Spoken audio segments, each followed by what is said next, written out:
Kontrobersyal na usapan. Kasalang lalaki sa lalaki at babae sa babae. Same-sex marriage. Pumutok noong 1 linggo mula ng basbasan ng isang pastor ng Metropolitan Community Church sa Baguio City ang 8 gay couples.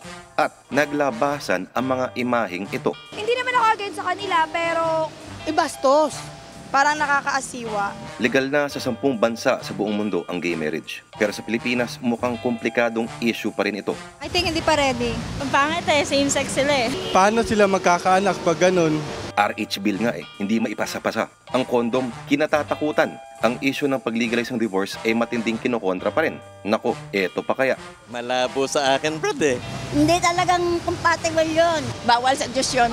At syempre, alam naman natin kung yung unang nanggagalaiti sa isyong to. Sila, may iba pa ba? At mukhang si Pacmam din. Mga bakla, nakainom ng mga pills para maglaki ang didi. Bawal yan. Pero tol, alam naman natin hindi na bago yung isyong to. Naunahan na tayo ng mga sinaunang mga Griego.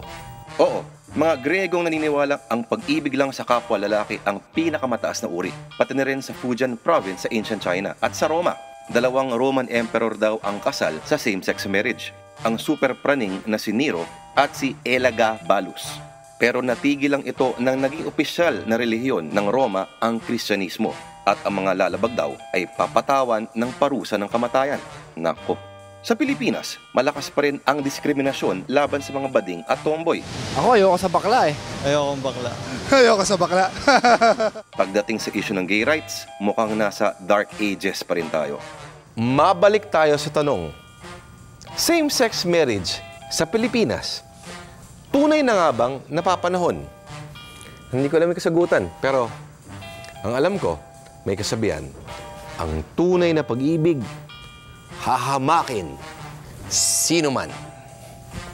Di mo naman mapipigilan yung mga taong nagmamahalan Okay lang, kung nagmamahalan lang naman, as long na hindi nakakatapak sa ibang tao. Bakit hindi na natin tanggapin na para silang tao, may sarili silang damdamin?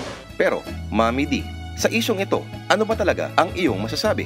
Mga bakla, nakainom ng mga pills para maglaki ang didi. Bawal yan.